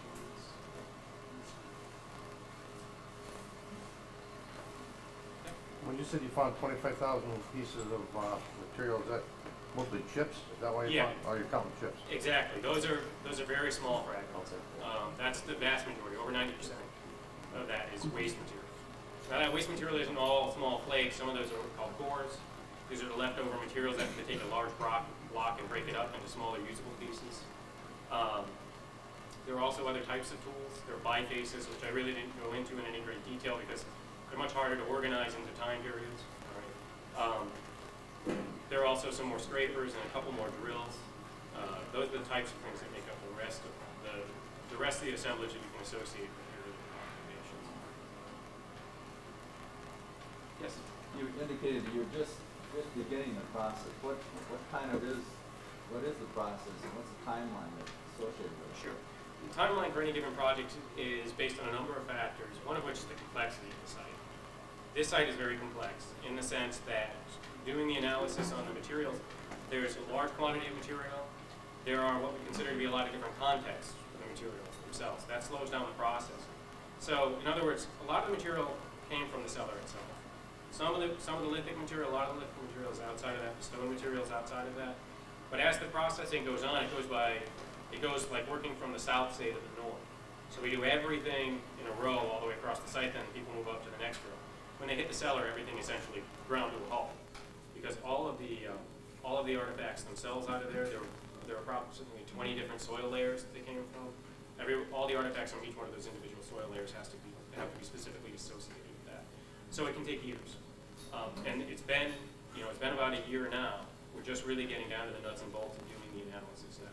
I would say the historic research is further along at this point. There's a tremendous amount of information coming out now that's really going to sort of, I think, blow people away when they see the final product. The prehistoric stuff is very significant because a lot of the materials are quite rare that we have there. But part of my job of doing the prehistoric analysis is I need to have better information about what exactly happened there during when the farmstead was up. Because that's going to help me explain why I'm finding certain artifacts in certain areas. So part of doing the spatial analysis, part of looking where things came from, is trying to understand how they got there, other than somebody sat here and made something. Because that's occasionally true. A lot of times it isn't. Artifacts move for a wide variety of reasons. And since I know very clearly that there's a large cellar hole dug there, and it clearly dropped right on top of an earlier site, I've got to question, why things are located where they are. So that, a straightforward answer, I can't tell you exactly when this is going to be completed. We're drawing closer to that. The longest period of time, and a lot of this is actually the cataloging of all the artifacts. That is coming along. It's not complete as of yet. Once that's completed, the rest of it comes along much faster. What will be the end product and be published? Well, actually, there's probably going to be a number of different products on this site. They're going to be, one of the products is today. The idea for doing these types of talks is not to wait until everything's completed and give one big presentation, right? Because you can't talk for so long about something before people nod off. But also, it gives people an idea about how we're thinking about things as we go along the process. Somewhere down the line, 2 months down the line, 2 years down the line, we may be thinking very differently about the site because we discovered something else that we hadn't noticed before. So there are a series of lectures that are going to be taking place now and in the future. And as far as the more formal end of things, there's going to be a large report, a multiple volume report, submitted to Connecticut Department of Transportation on all of the work. And there's also a number, what we're hoping to do is produce a number of monographs, at least one full monograph, on all of the work that is done there. And that would be directed at a much more public, a widespread audience. This is the type of site where the types of products that we produce, the types of reports that we produce, they're better targeted towards specific environments. Because the technical report is going to be so dry for many people that they won't get to the more interesting information, quite frankly. And materials produced for the general public may not terribly interest a lot of the professional archaeologists. It's like anything. So there's probably going to be a number of different products targeted at specific audiences for this. Couple of questions. Has anything been written yet so far? There's one article on the foodways, which was published in a journal called CRM, which just came out 6 months ago? Yeah, 8 months ago, which is specifically about the food remains associated with the farm site themselves. Is there some way that we can get a copy of that for our library so that we Certainly. can all borrow it? Yeah, I think we can definitely. And all these artifacts that you're finding, in the end, will any of those end up in the Andover Museum, or do they belong to you and go off to? No, actually, they don't belong to us. I don't know exactly what the disposition is going to be. It's a lot of the sites that we work on. They're curated if they're on state property. They are actually curated at the University of Connecticut in the Department of Anthropology, which is the official repository for a lot of archaeological materials. I don't know what the disposition for these materials is going to be. We're not going to hold on to them beyond our analysis themselves. Do we as a town have to do something to ask for these to come back to our museum? I can't answer that question. Somebody else may be able to answer that for you, but I can't answer that question. Yes? This may be a little silly, but you identified a shift up to about 1,000 years ago to artifacts found in upland wetlands and places like that. Sure. Or what how far you've gone to identify those on the site. Yeah, actually, the shift that takes place, the way that we know about that is from other sites identified within the state and within the region. In Connecticut itself, there are over 4,000 recorded archaeological sites. So there's a fairly large number. A lot of those sites we know very little about. But we do know both from the entire collection of sites that have been recorded and also from some fairly large surveys that were done intentionally to try to identify where all different types of sites are located in various environments. So in other words, some of the surveys were targeted specifically at upland areas, try to find out who was using it and when they were using it. So, My question was triggered by that. Is any of this animal, wounded animals likely to return to an upland wetland? well, actually, And then eventually die in this collection of weapons, but. sure, not a site in that sense. That certainly did happen. Animals that were wounded certainly did escape at times. The other interesting thing that we find about a lot of the upland sites, right, these remote areas, particularly ones that are easier to butcher it where it lays, and there's no natural cause for them. Somebody made something and used it there. When we find those types of sites, it's most likely that really quick they're doing the primary butchering. They may be bringing back large pieces of meat to process further back at a larger campsite located near water. But a lot of of the upland sites are probably the really small ones. Can't say when they, very few tools tend to be used there or dropped there. But those are the most common areas. Say you have a site that's along a riverway, that's only approachable during low water conditions. Due to the law of superposition, your hopes of any chronological order are shot. Oh, in riverine areas, it depends. It really depends exactly what the context is. Like, for instance, one of the things that changes dramatically in the past is sea level. And when sea level changes, it has a huge effect on major rivers, particularly the Connecticut River. The reason the Connecticut's so dramatically impacted is it's a low gradient river. So when the sea level is really low, the Connecticut's in a gorge. But during the Paleoindian period, it's 100 feet below its current level. Right? That's dramatic. There's no floodplain there. You're talking about the Connecticut River essentially being in a gorge. Right? So what I'm getting to is sea level comes back up, things get buried in the floodplain. Some of them can be buried 30, 40 feet deep. Right? As the water level comes up, things become completely waterlogged. Right? Unless the river actually gets down there and reworks that material. Like if the channel shifts, which often happens with a lot of rivers, it'll pick that material up and redeposit it further down the stream. When you get to that stuff, you can't make heads or tails out of it. Unless you find those particular types of artifacts that you can say, all right, I know when this was made, roughly, but you can't really go far beyond that other than they were probably in the river valley itself. But you can't go very far beyond that. That's why, one of the things that really brings significance, again, this gets back to the artifacts are just stuff, context is very important to us. Context is not great at the Andover site because everything's in those really shallow spots many, many times. So we have a harder time piecing things together. I can't yet say how meaningful the patterns are going to be. We'll have to wait a little bit longer to get that information. And I understand you to say earlier that, I know I understand you say that you were there because there was a road here. Sure. But you gave me an impression also that there are historic sites that you don't investigate because that's a disturbance. You only investigate those that you're forced to investigate, to document what's there. So if you knew there was a historic site 1,000 feet from that one, Yeah. would you go in there and dig around just to learn, or would you leave it alone? Actually, it used to be far more common to do that. The fact is that I think there's a growing awareness in the archaeological community that cultural resources are a dwindling resource. Sites disappear every year, and sites from the 18th century aren't being produced anymore, quite obviously. There are more than enough sites that are getting destroyed by development now. Everybody busy, more than enough right now. So to go out of our way to do something, there are academic excavations that take place on non-productive sites. That still takes place. In other words, somebody targets something specific, a site that they know about, or where they think the site's going to be. They identify it and they excavate it, strictly to learn more about that particular site. CRM archaeology, we don't do that. We're always working with random resources. One of the things that we hope to come out of a lot of our research, is when particularly significant sites are located, there's often an effort to preserve portions or the entirety of those sites. So, archaeology is one of many, many different elements. I'm sure I'll let you tell anyone not in Andover to go into deciding where a road is going.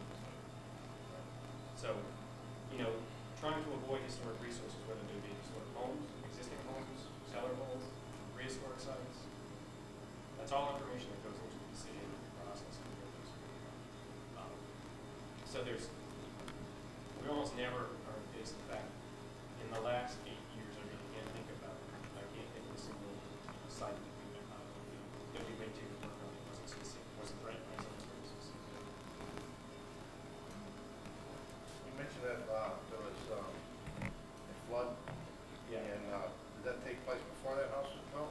No, it's after, actually. It was kind of interesting. When the cellar was being excavated, there was a tremendous amount of rubble on top, where they essentially, it looks like they took the chimney and they knocked it over and they put all the rubble from that in the cellar, fill it in.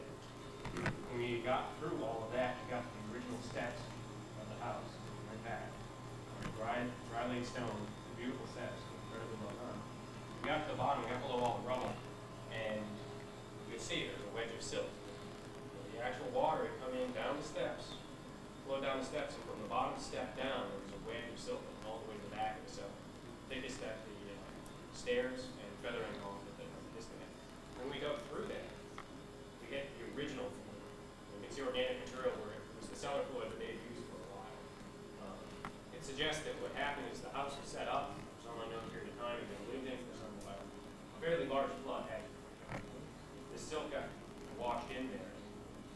go through any great lengths to remove it. They just picked up shop and started living on top of it. They started walking around on top of the sill. So we're not talking about a package like that of sill. We're talking about maybe 4 inches of thickness. But it's quite clear that this occurred while the house was occupied, because there's more occupational debris. And there are trace amounts of silt in the soil themselves. So very rare events. One, either Blackenbrook or the Hop River, or both of them, are flooding enough to deposit some silt. But the soils are so shallow, either the materials that it's getting deposited is eroding slowly out, or it's happening so rarely that it doesn't have a significant effect on the development. You said you're gonna have a series of these presentations. Do you know when the next one is scheduled and what the topic will be? We don't actually. I think one of the things that we're trying to do now is on the next sort of a lot of the chunk of information that we can sort of set up and discuss. These first two are really the broadest talks, dealing specifically with historic period sort of applications of the site. Lectures further down the road, I think we're hoping we'll be able to talk about more specific specific elements of the investigation. I mean, for instance, there's the very interesting line of investigation going on about the architecture of this particular house. It's very unusual. It looks very archaic in the sense that the style of house looks much older than the actual construction date. So there's somebody's doing a very traditional house, which doesn't really jive with what some of the things are. So one of the things to try to figure out why exactly how is the house constructed. So that sort of thing may actually form a topic sort of form going forward. Something like honestly. And as we get along further in the analysis of pre-start material, what I would like to do is start breaking it up into smaller primers and talk about more detail and get into how the environment is changing around these people and try to place them in larger context where there's more time to actually discuss more about these specifics as much as we can say. How many people do you have working on this particular project? No, it's not an army, but there are a large number of people every single day. We've got a large field, we have a moderate sized field for zone. Every single time it rains, everybody is filed into the cellar, kind of all into the basement where our lab is right now, using the process of doing their stuff. So it's on. There are a large number of people working on it. People are working at different levels. The biggest thing we're trying to get accomplished is to get water. As I was saying, that's the biggest chunk. That's the real stumbling block right now. Sort of once that's done, we'll just start moving a lot faster.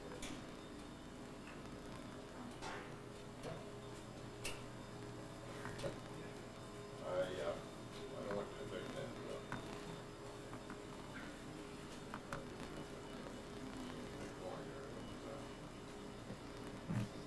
Who makes the determining factor as to whether we can go or stop on it? I go out with sticks, and I have to make a decision. I go with the same with it was.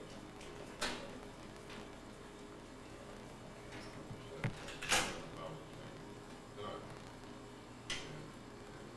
My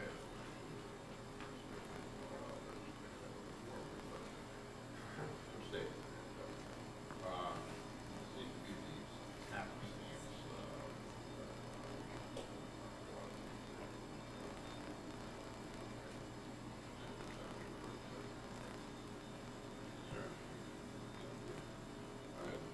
I was told that there was no these states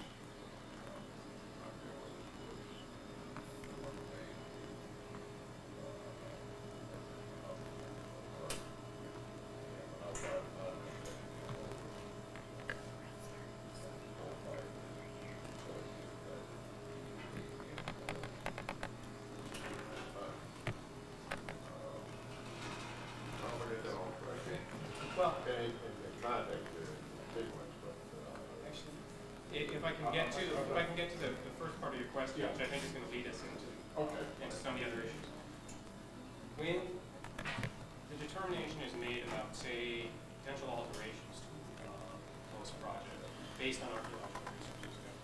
Basically, in Connecticut, there's now been a decision by the Connecticut Historical Commission, really, as far as archaeology goes, not necessarily historic resources or other, there are different classes of information or resources. As far as the archaeological resources go, something either has to be spectacular and unique. So in other words, I say a very large Paleo-Indian site that's unlikely to be redundant. In other words, there's very unlikely to be another one just like it somewhere else. That's the type of resource that may be redesigned. And the other class that automatically gets lumped into that, where there has to be a more formal review, are human remains, Native American human remains. So if human remains are identified, it triggers a much more formal evaluation about what are the feasible alternatives for avoidance. Because quite honestly, no one involved in any of these projects has any desire to deal with human remains. It's just not, it's not something that works well for the archaeological community. It doesn't work well for the local community. It doesn't work well with local Native American groups. And we make every effort, and they're actually identified very rarely these days. The types of burials that have been identified are actually, they were much more common in the 80s when some of the really big highway projects were just because the areas involved were much larger. We haven't had to deal with this in a while, but we're always prepared. If it happens, that there are a number of people that are involved in that decision-making process. Nick Bellantoni is one of those people that's involved. He is called every time. He is called every single time there's any chance that there's human remains. He'll come in and look at them. And if it comes down to a dispute about whether something's human or not, Nick is going to be the final. Nick is going to have to make that final decision for the state about whether or not that is actually a human. Those are human remains. Yeah, but see, I don't want to make it afternoon of it, but some interesting war says burial sites as well as sacred sites. There's a multitude of factors that factor into this whole dilemma. I know there's a lot of happenstance. Things happen. You know, it's just like you made reference to, I think there was a classic one in Ohio where they looked at the highway and said, wow. I think they found something that nobody ever could imagine. Fortunately, though, there was an indigenous tribe in the area who were legitimate and they give them ample time to go in there and do the right thing. Put them in another site and do the proper ceremonies and bury them. That's great. That ain't happening here. I'm not going to say anything about anything happening on state land, but I do know about some other pieces of property. I don't want to take the floor on that. Sure. Well, I think there.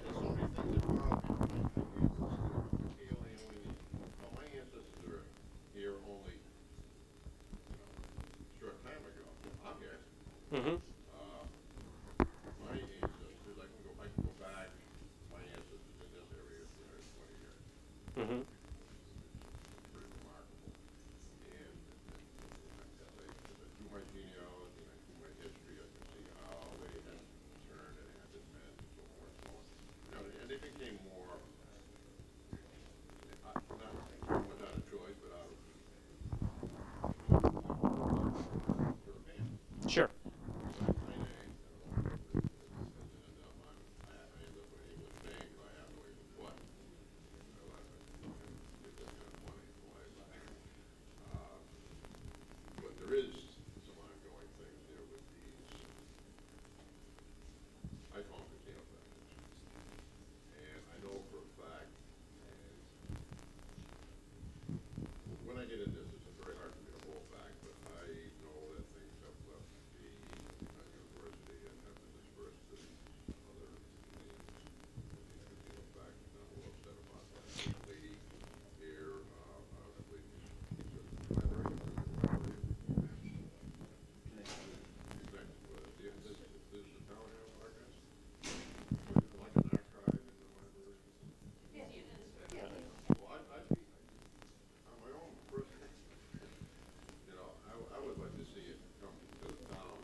I should also say that it's more and more there has been, as part of projects, there's been an effort to design exhibits that include materials recovered from sites that are actually educational. So it's not just the objects themselves.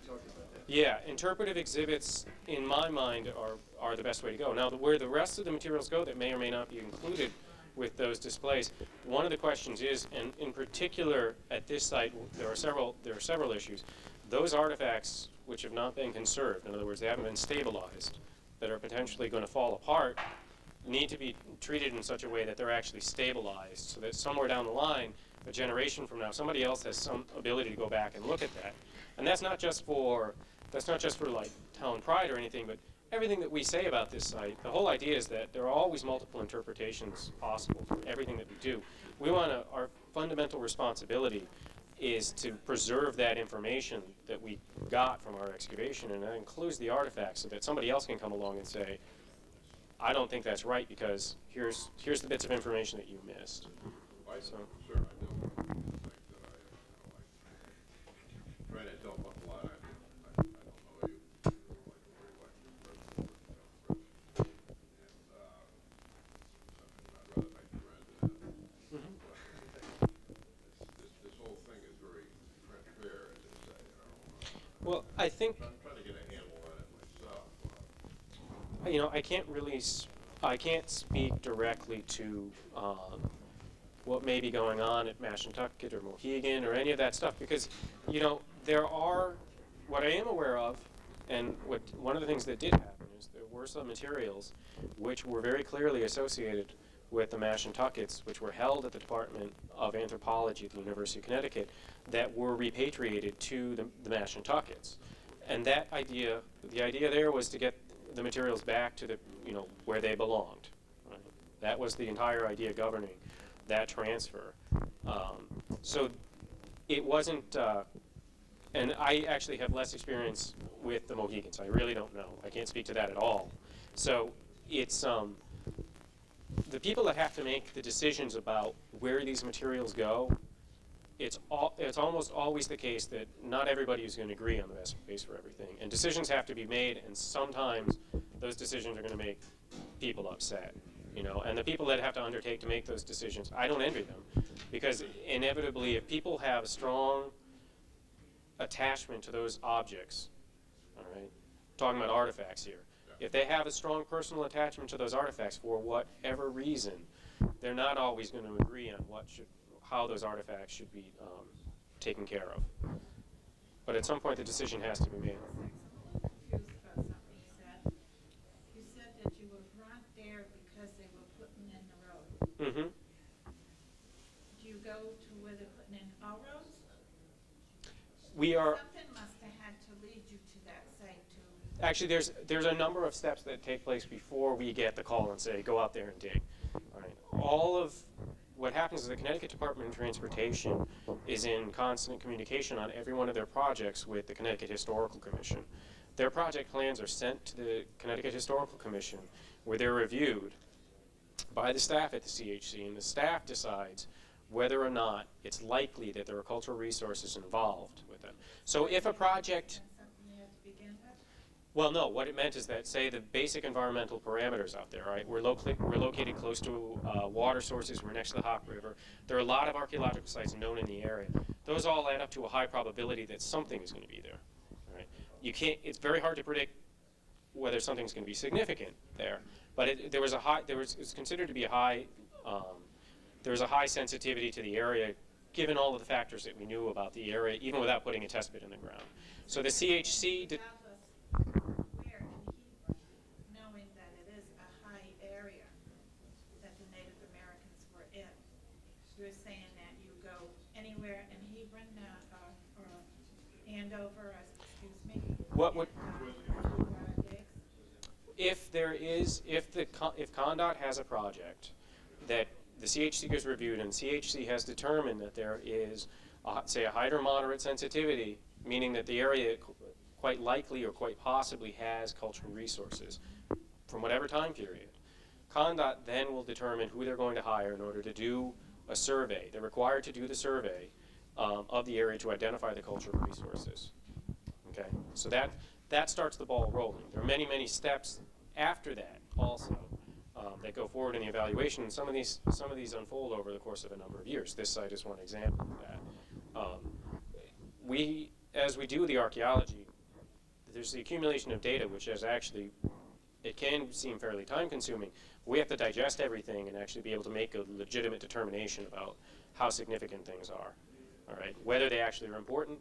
There are archaeological sites which are identified which turn out to be insignificant. What I mean by that is that no matter how much time and effort you put into working on them, you're not going to be able to get any significant information out of them about the people that lived there. And the most obvious examples of those are, sites which have been destroyed or very heavily disturbed by previous development. And that's true of a huge number of sites all over the state of Connecticut. Every time a parking lot goes in, next to a river, it's quite likely that there are sites there, And once that pavement goes on, once they dig it all up, once they bulldoze it, the important information about that site is destroyed. It doesn't mean that there's no value to it, but you have to make a determination about what exactly that value is. And that's also one of the functions that PASS does for the Department of Transportation and other clients. Okay. Yes. We go. There are actually, it varies on where we are. We try to dig to sterile glacial deposits, which in an area like this is relatively close. Most of them bottomed out around 60 centimeters, around 2 feet below the surface before we're in unweathered glacial material. Other areas, like if you're working in the Connecticut River floodplain, you can't get to the bottom in a shovel pit. Like I said, things can be buried 10 meters below, 33 feet below the surface. There's no mechanical means that are easily available to us. We have to come up with novel solutions for doing that. We have worked on. We try to evaluate our testing methodology so that it's appropriate for each one of the environments that we work in. But it's quite often in different types of environments we dig down below 3 feet. 4 feet is around the maximum that you can accomplish efficiently with a hand excavated test pit of the size that we use. If you go much below 4 feet, actually, there are a lot of OSHA regulations that you have to deal with also. So there are always a lot of other practical considerations. Sounds like there's a lot of sites in the state. Generally speaking, how many in a given year do you get investigated? It varies tremendously from year to year. There are certain years where we may identify, if we're working on one large project, on a phase 1, so this is the very first time that we go out there and dig the pits, we may identify 30 pits or 30 sites in one year. If we're working with a large pool in a large area. The amount of information we have about each one of those sites is often very sparse. We only have a few pieces for each one, or even one piece, one artifact, which tells us there's a site here. And then we have to go back and do a lot more test pits around the specific areas and try to define them. But some years it's much, the total number of sites is much smaller. There's a sort of, there's a random factor in essence in the types of projects in which we get assigned. Sometimes we get projects where there's a chance you're going to find something, but there's not a high probability. Other types of developments are proposed in spectacular areas where, even if you grew up in Manhattan, don't like to go outside, never spend a day in the woods, if you were dropped on the landscape, you would gravitate towards these areas because they're very clearly, they have a great collection of resources that are available. They've got great places to live. Every once in a while, projects like that come along, somebody's proposed something like that. In Connecticut, it's always hard. Connecticut's population is relatively high. Development, over the last 5 years has really been accelerated, actually. And so there are a lot of types of developments that are going in that threaten archaeological sites. Not all of them are required to do so. Excavations. Dan? Yep. We have a number of people that would like to start seeing the artifacts if that's certainly possible, and maybe you could add to the rest of the questions individually. There's also food here and so forth. Nice job.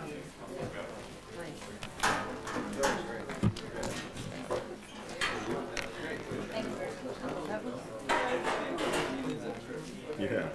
I'm gonna get some shots over at the table. We run into dinosaur traps. All I have is the general ideas, and I started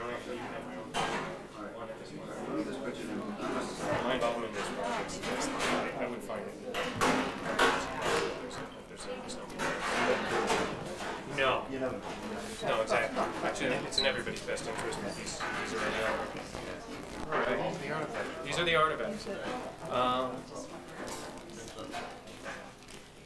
want to take out more than one at a time because they're not labeled individually. So. Yeah, some of them are. This is actually a simple, just simple tool made just from a flake of stone. It's modified. Somebody took antler, in all likelihood, antler kind, and took a whole series of very small flakes off these very small chips in order to modify this edge to use it as a cutting tool. So something like a small knife. And the way that these are often used is they're supported with the forefinger. If you were butchering an animal, if you were slicing, when these are first made, they're incredibly sharp. Some of the types of stone that were used by Native Americans are much sharper than surgical steel, so they're sharper than scalpels when they're first made. Square pets, you use that, it's quick slicing. This is actually another variety of that Plainfield quartz I was talking about before. This is from the Connecticut, Rhode Island this material. So this was brought at a considerable, some distance from this area. Did you find any soapstone? Any soapstone? Yeah. No, not at all. Let's see what the finds are more interesting. Here's the groundstone point. This one's probably about 6,000 years old. These are very unusual in southern New England. You can see the score marks on it. Yeah. Huh, wow. See all the small scratch marks on there? When these are made originally, a lot of times what they do is they make them similar to the other ones. They take a hammer stone and they'll rough out the shape, and then they'll take this and they'll grind it on a slab. And it's very labor intensive. The advantage is, after you make something like this, it's much more durable than the other types that I showed you today, depending on the type of stone that you use. This stone also, originally when this was made, was probably much harder than it is today. It's weathered. It's been 6,000 years in moist conditions. It's not as hard as it once was. So it's even though it seems kind of like soft stone and rough sandstone, originally it would have been a little bit harder and more durable than it is right now. Is one of the reasons that you leave these sites there for future use because later you'll have more. With better technology and with a better idea what it's going to be. It used to be, for instance, even when I was an undergraduate, in training, in college, they often talked about the ideal was to excavate 50% of the site and leave 50% for the average. But unfortunately, a lot of, like I said, a lot of the contexts in which we work with sites are threatened. We either get it or it's gone. Materials that get moved off in a payloader. So we do everything we can to get as much information for that. Oh no, there are definitely many circumstances. This is a knife. Yep, this is essentially what you would have used very much like we use kitchen knives today. But this wouldn't have just been held in the hand. This small stem on here, this actually would have gone in a wooden haft. And sometimes those hafts extended up a portion of this, so there'd be a bigger handle that you could hold when you're working with it. And if you look at how crooked it is, see how it goes off at a big angle? There? Can you see that? How crooked it is? This originally would have been symmetrical. What happens is as you're using it, it gets dull. When you have to sharpen it, somebody would hold it like this, take an antler tine or a small hammer, and they take more flakes off, and it gets smaller and smaller, and eventually the working edge itself swings back much closer to the opposite side. And eventually it broke. The tip is broken off on this one. What's also apparent is that somebody made this really quickly. This was probably a much larger piece, something like that large jasper one I was showing, the big knife that's kind of reddened. Somebody was holding on to this with the intent of making it into a tool when they actually needed it, right? So it's sort of insurance. But when they made it, they really did it quickly. And they weren't very careful when they did it. And if you look at the base here, you see all that really steep fracture there. That's what happens when somebody's really going quickly and not paying close attention to what they're doing. So quite likely they had a handle that they wanted to fit this into that it had to be a very specific size in order to fit into the haft that they had already. How do you chip it? How do you best chip that? This material, when you're doing, you start off, you use a hammer. It's hammerstone. It's often, this shirt responds very well to, you can use granite, a lot of times nice, yeah, sometimes even quartz, which is incredibly hard, but works well on some materials. But most of the smaller work is actually probably done with what we call a soft hammer, so antler is the most likely material. That will crack it if you pound it out? Oh, antler is a wonderful material for working stone because it's a little bit softer. What happens, if you hit this with another stone, The other stone doesn't give at all. So what can happen is you shatter this piece. If you use a soft hammer, if you look at it and sort of, if you think about it occurring like slowed down tremendously, when you hit it with the antler actually hits it, recoils, hits it, recoils, hits it, recoils. So it bounces incredibly fast, really quickly. It'll actually drive a much longer flake that way than if you put all the energy into one really concentrated spray. Have you ever tried it? Yeah, actually, I do reproductions. And the piece of antler doesn't break. No, it wears slowly. Small pieces come off. Yeah, actually, that's one lie. So for their use. It's a fake. Yeah. It says 2001 right there. Made in Hong Kong. Yeah, right. Made in Hong Kong, right? Isn't it fascinating? I never thought of it. Yeah, as a hammer. No, it is. In fact, you can use wood too. Some types of wood work very well. But every type of raw material that they worked, different types of hammers work very well with some, and they don't work at all. The hardest material around here to work, even worse than the quartz, is that basalt. You can wear your arm out just getting basalt started. It's such a tough stone. It's so difficult to get started, and I've yet to figure out exactly how they work. It's a matter of experimenting until you can figure out exactly how they did it.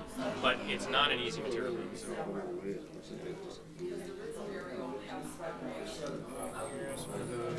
This is one of those triangles. Probably right around 4,000 years old.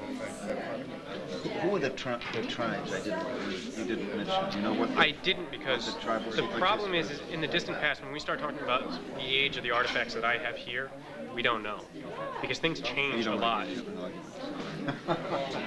There's really no way of attaching a specific tribal affiliation, because things change so dramatically. And this was all in flux. Yeah, it was in flux, and we don't know.